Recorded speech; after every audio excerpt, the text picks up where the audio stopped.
Inicialmente un poco de datos de contexto.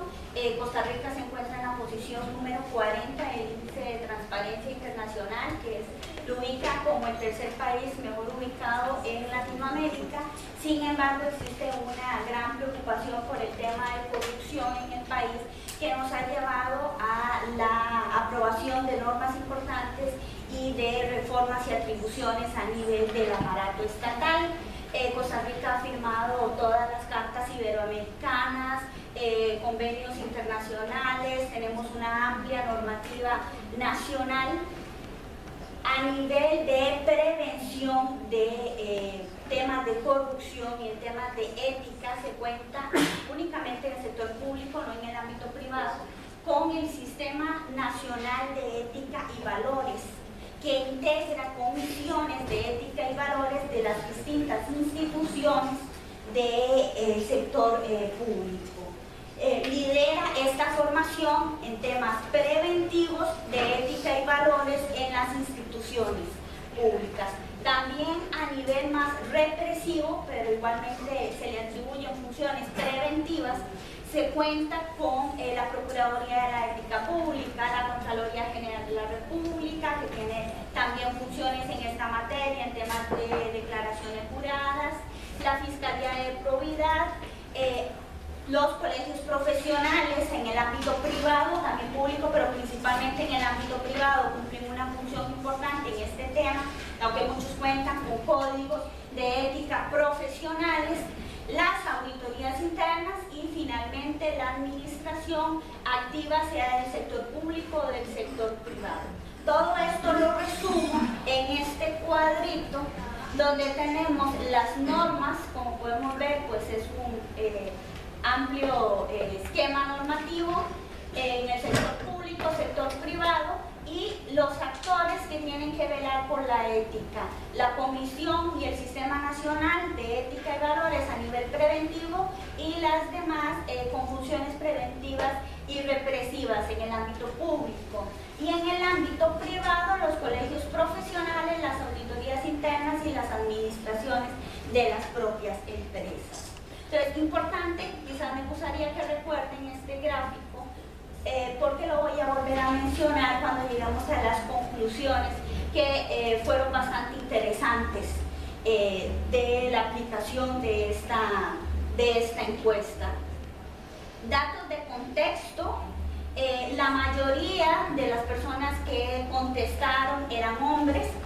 Acá se aplicó el cuestionario gracias a la colaboración del Colegio de Contadores Públicos de Costa Rica y también, como mencionaba don Hernán, a través de contactos, de amistades y demás, pero la gran mayoría se logró a través del colegio con una invitación voluntaria y confidencial para que aquellas personas que lo tuvieran a bien ingresaran y contestaran. Recordemos que se aplicó a directivos, entonces no era al 100% de las personas, sino a aquellos que tuvieran este cargo de dirección, tanto en el sector público como en el sector privado.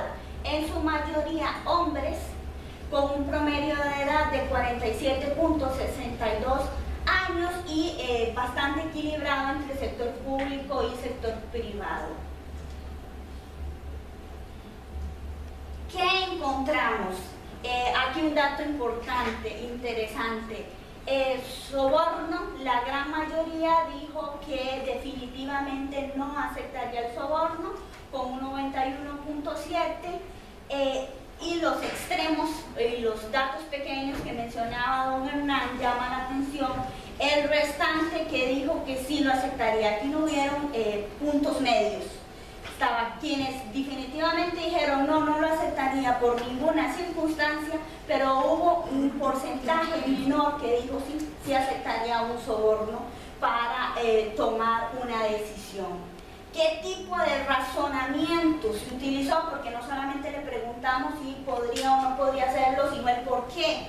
Predominantemente axiológico, y desde aquí voy señalando que es uno de los principales resultados. Es el predominantemente axiológico, utilitarista, me conviene, podría ser, y poco relativamente el deontológico, que estamos hablando de las normas. ¿Qué dijeron las personas? Estos son copias textuales. Por ética profesional, por principios personales y ética profesional. Utilitarista, por tomar una buena decisión para beneficio de la institución. Entonces vemos el tema de la ética presente. Actos de coerción, el 100% dijo que no lo harían. Y de los países, de los 4 países, creo que fue el único en donde se llegó a una pregunta en donde existió un 100% de respuesta en una tendencia y beneficiante que sea que no lo haría, definitivamente no incurriría en actos de coerción. ¿Y cuál es el razonamiento? Mayoritariamente axiológico, un poco utilitarista, pero mayoritariamente basado en la ética y en los valores. ¿Qué dijeron las personas? Que no lo harían por mis valores personales. Mis valores no me lo permiten, es deshonesto, Dios todo la ve, un tema de valores cristianos, pero son importantes a la hora de tomar decisiones. No es ético ni moral, no soy del grupillo del gobierno, una tendencia, y esta particularmente me llamó mucho la atención cuando estaba haciendo el estudio, porque hay una creencia, al menos en mi país, aunque creo que es mucho de América Latina, que la corrupción está focalizada en el sector público. Sin embargo, aquí no hubo, en esta pregunta, que fue el 100%, no lo haría, no hubo diferencia entre el sector público y el sector privado. Tanto los gerentes del sector público como del sector privado contestaron de la misma forma. De hecho, incluso en Costa Rica, a diferencia de Puerto Rico, en donde en una pregunta hubieron diferencias significativas entre ambos sectores, aquí no existieron diferencias significativamente relevantes en ninguna de las preguntas.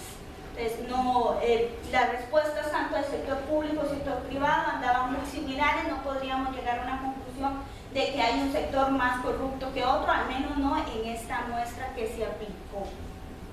Es cuestión de ética profesional, no soy del PAC, que es un partido de gobierno en mi país, ni del partido único. Yo entendería que puede ser el de Liberación Nacional cuando estamos hablando de partidos políticos en Costa Rica. Parte de los razonamientos cuando se les preguntó por qué. En la decepción, aquí se dudó. Definitivamente no lo haría la mitad, prácticamente un 46.4, y dudo que lo haría un 46.2.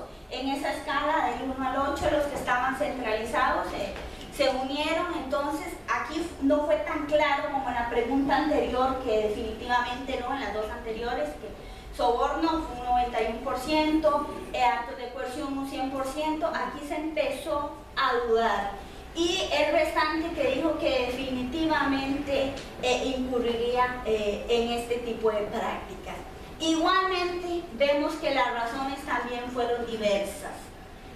Axiológico, utilitarista, es la única pregunta en donde el razonamiento utilitarista es el predominante. Entonces aquí predominó mucho la conveniencia, la situación, eso que generó duda a la hora de responder, pero nuevamente el deontológico, la normativa ni siquiera se mencionó ni una sola vez. ¿Qué fue más o menos lo que argumentaron? Acá lo que se argumentó un poco era los intereses de la empresa, la situación prevista, tendría que valorarlo, el relativista, había responsabilidad de otra institución, había responsabilidad de otras partes, entonces no expresamente asumo la responsabilidad, sino que la achaco a otra entidad, a otra parte, bueno, actuaría de tal forma, porque ya de por sí otra entidad tenía que haber actuado así y no lo realizó. En el caso del robo, volvimos a un panorama un poco más claro, definitivamente no lo haría, un 65%, el extremo 14.5% sí lo haría, de ahí dice expresamente, lo llegaría a hacer, y un 20% en duda.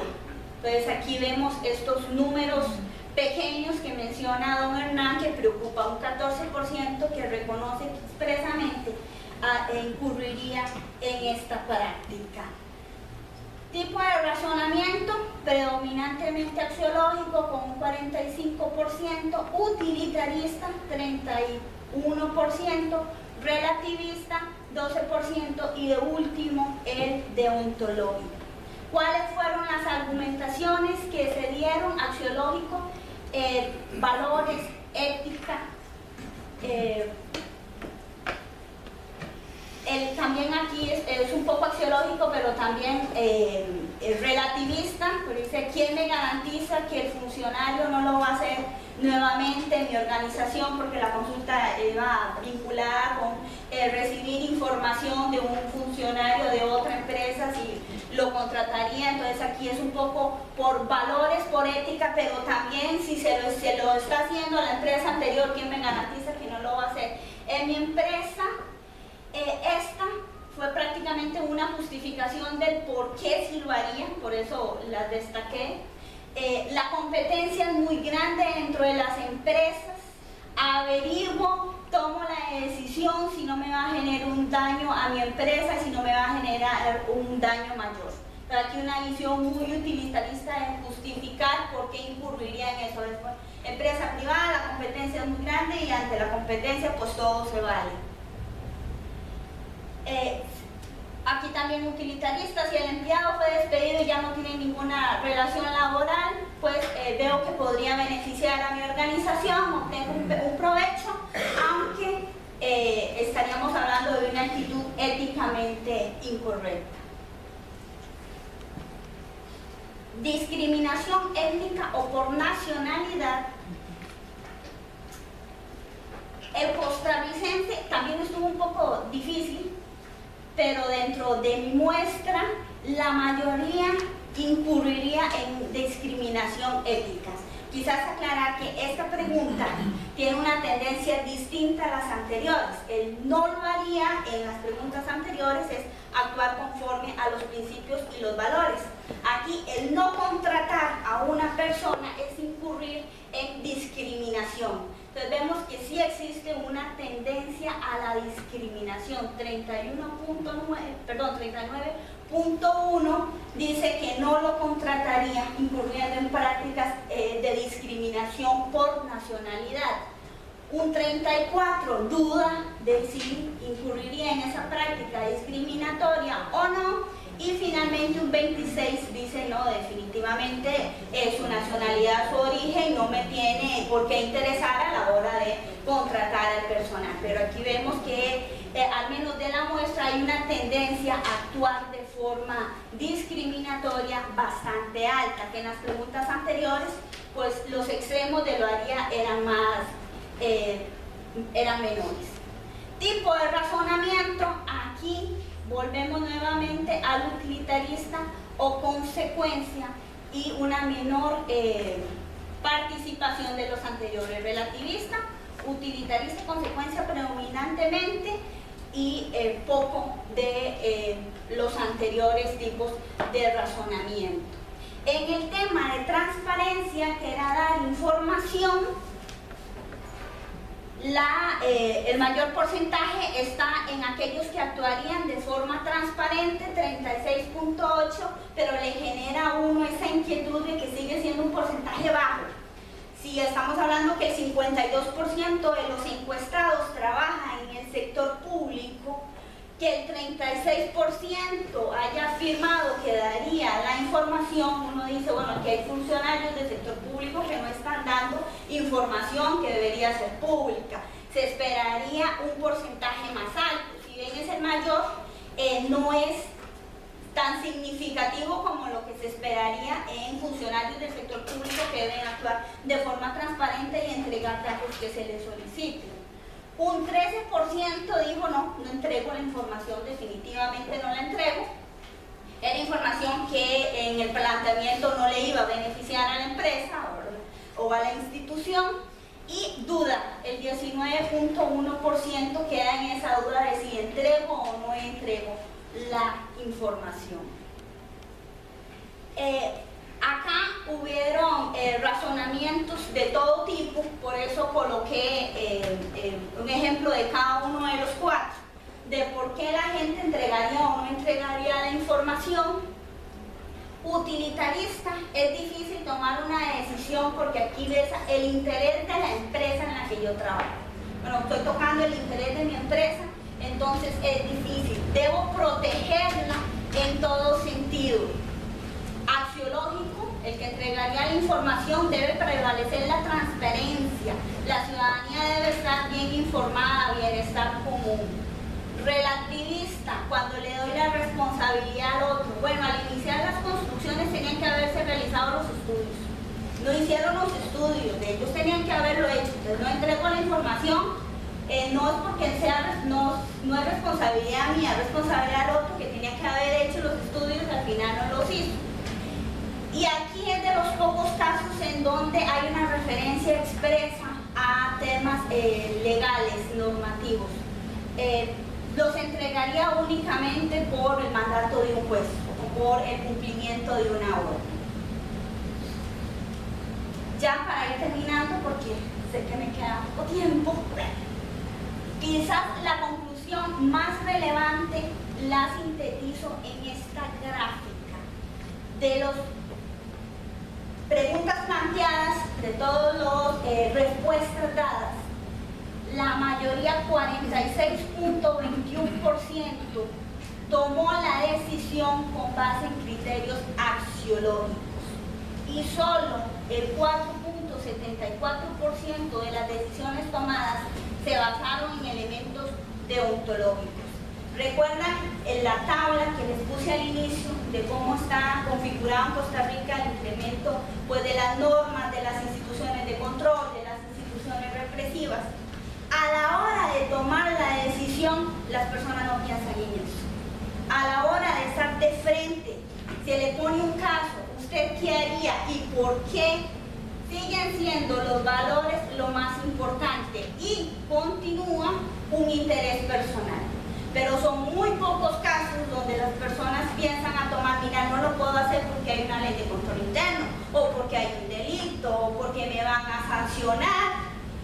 Las personas actúan conforme en su ética, en sus valores y conforme a aquello que me va a generar un beneficio o un perjuicio. Sumando estas dos es la gran mayoría del razonamiento que se hace a la hora de tomar decisiones. Con esto no quiero decir que no tengamos que tener leyes y que no tengamos que tener organismos ni mecanismos de control, no, para nada, sino que junto a esas leyes y a esos mecanismos de control tenemos que seguir trabajando en la formación en valores, en el sistema preventivo, en las semanas de valores que tal vez escuchamos, tenemos en nuestras instituciones y la gente dice, ay, qué aburrido otra vez, y vienen a hablarme de valores, ¿eso para qué sirve? No, al final es lo que sirve. Cuando estoy de frente a tomar una decisión, predomina el tema de la promoción de la ética y de los valores, es el mejor antídoto para prevenir y para luchar contra la corrupción. Al menos eso es el principal resultado de esta investigación. Y como les comentaba hace un momento, no existen diferencias, al menos en Costa Rica, entre sector público y sector privado, que era una de las hipótesis al inicio, que podía haber alguna diferencia, no se dio. Muchas gracias.